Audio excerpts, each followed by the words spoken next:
This fall, the brightest minds in finance will flock to Florida for a weekend that will change your life, with insights from the brightest stars in the financial universe and an event that will bring them all together. Presenting the first annual T3 Live Finance Festival at the MAYFAIR Hotel and Spa in Coconut Grove, Florida, for a weekend you'll never forget and memories that will last a lifetime. The Finance Festival, a Todd Harrison production, brought to you by T3 Live and TradeStation. A portion of the proceeds to benefit the Ruby PECK Foundation for Children's Education and the CROHN'S and COLITIS Foundation of America. Friday, November 6th to Sunday, November 8th, 2015. Bring your spouse, tell your friends, make some noise, and take charge of your financial future. It's gonna be nuts. Space is limited, so act fast.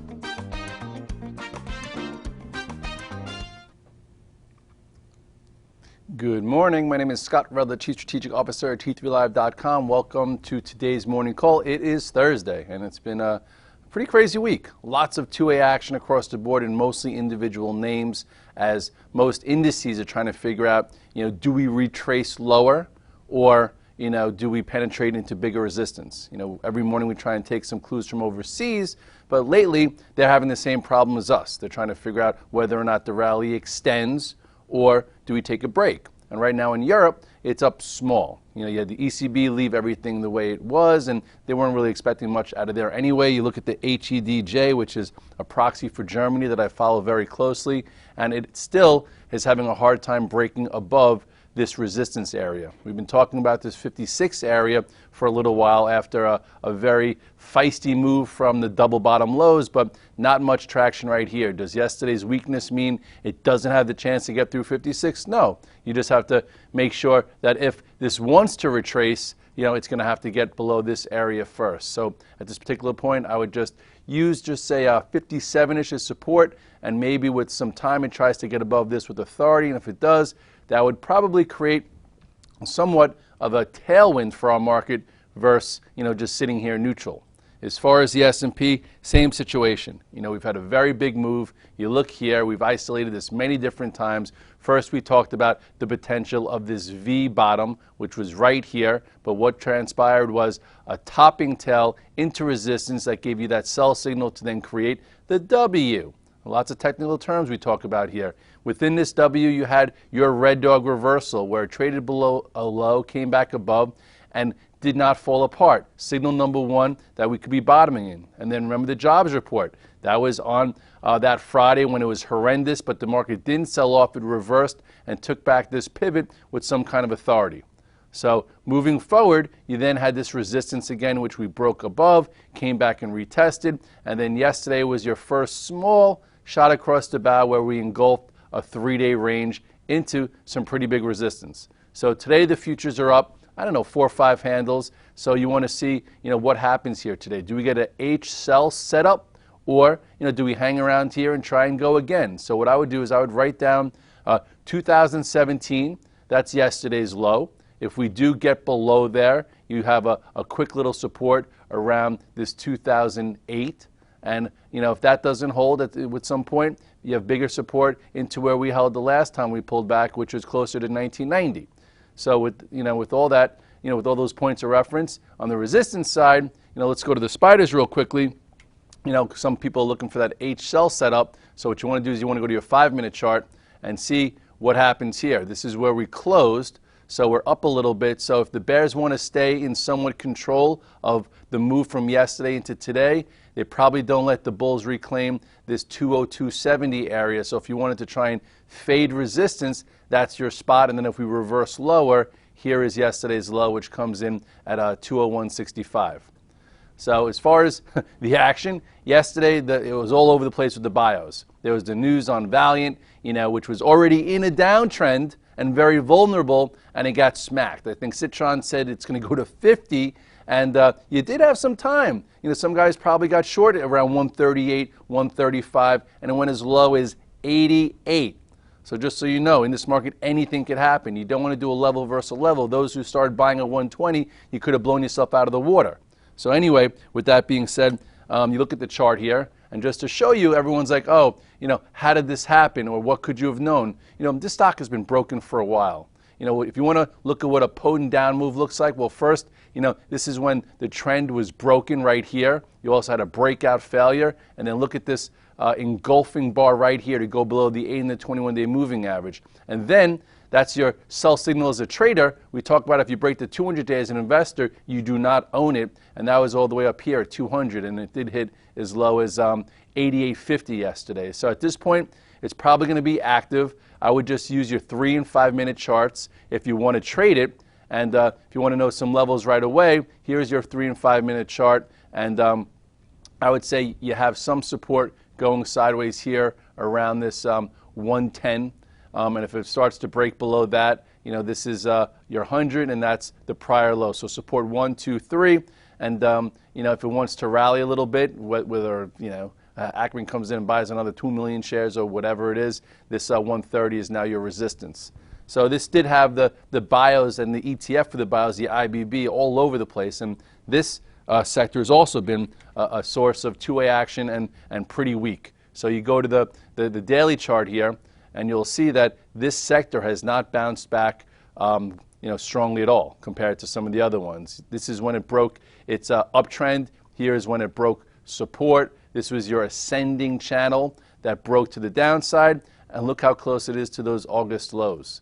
Some think this is a bear flag forming for a new move lower that would add a lot of volatility to the tape.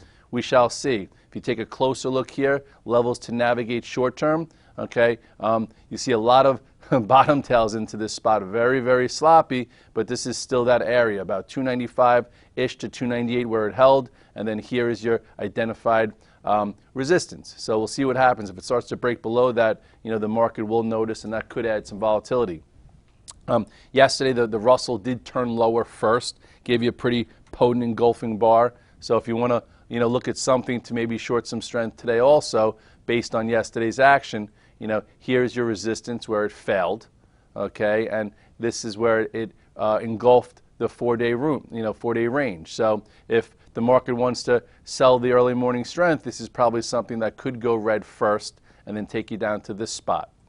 And as we are in earnings season, in the heart of it, everyone knows that after the close today, we have Google, Amazon, and Microsoft. Very important. First, let's just take a quick look at the cues, that have been giving some leadership to this market. So if the leadership leaves, this ascending channel here could be broken to the downside. So you probably need to write down on the cues this level here. That is your 107.50, a break and close below this, and then you could see a bit of downside.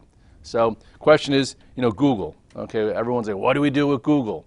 I am not taking an option play into this. Okay, the premiums are too high. I just don't think it's worth it.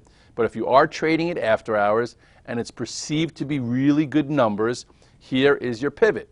This is 700. Okay, this is 700 going sideways. If it gets above 700, stays above it, the measured move I think is 70 points, and you can get from 670, you might be able to get something like 730, but it has to get above and stay above. If if it misses, okay, then support comes in all the way near this 620, and then closer to the 200-day, which is down around 600. So we'll see how I think it's the first time it's reporting as Alphabet, so it might have a few things hard to read at first. So just be very, very careful. But overall, this is your resistance pivot, and price will be truth. And if it gets above this and holds above this, maybe there's an after-hours trade.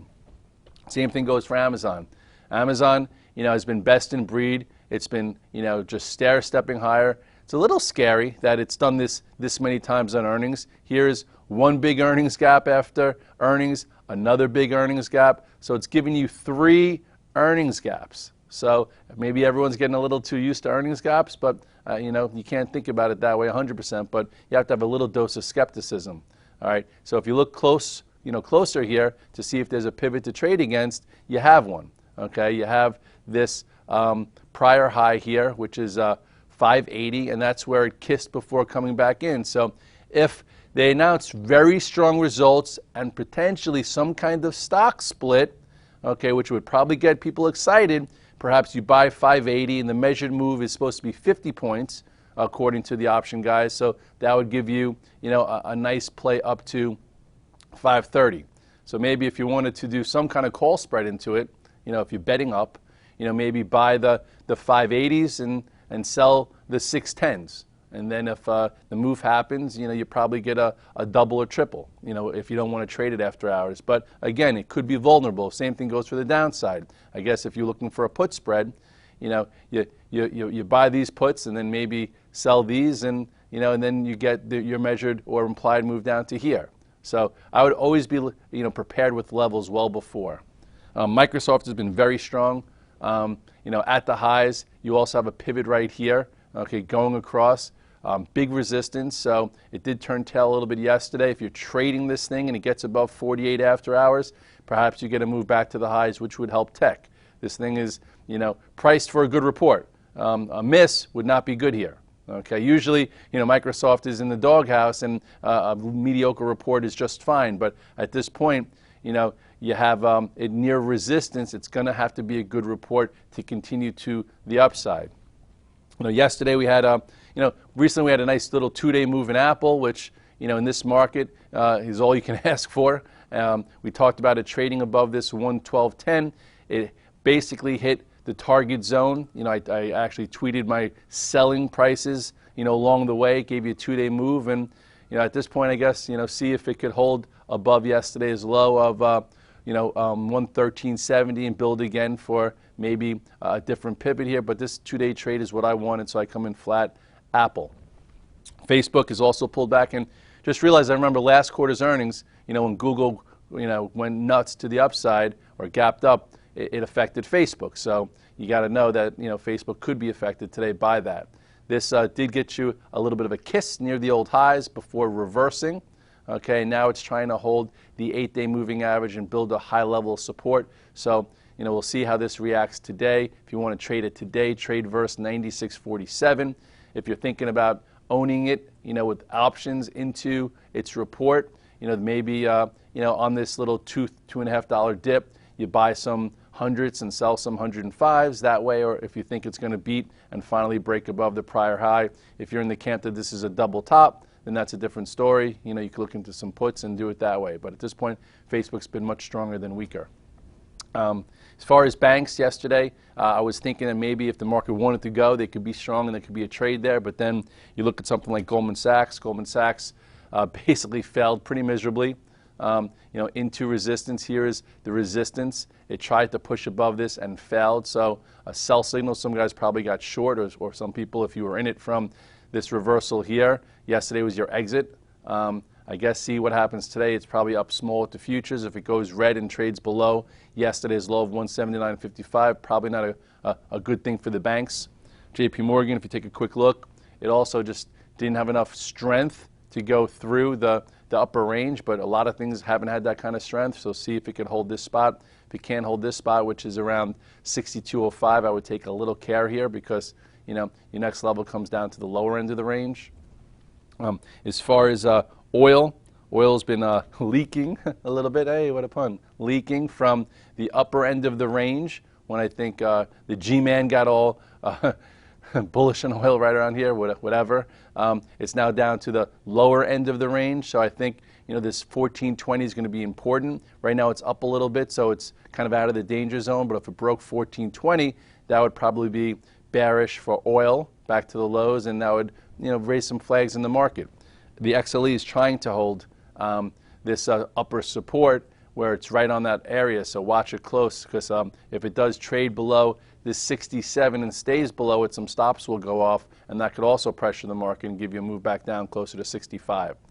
This upper channel, failed at the resistance point, so now we'll see how it handles support into this lower end. At least you have your pivot. It was a decent move from the lows, but still has to prove that there's more gas in the tank, so to speak, and you'll see what's next. Let's check out what Chevron's doing.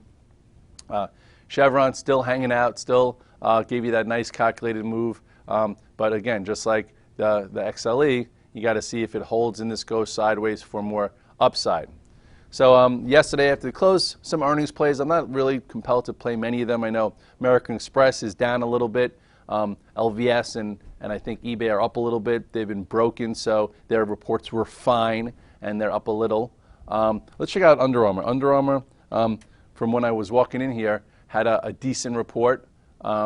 So actually pretty strong report. So it is not near highs, but it's in the game for it. If it were to be able to stay above this spot, which is what, about 101, it could be in the cards for higher prices. You know, for a while on my morning note, I was talking about the strength in Under Armour and Nike has had a heck of a run.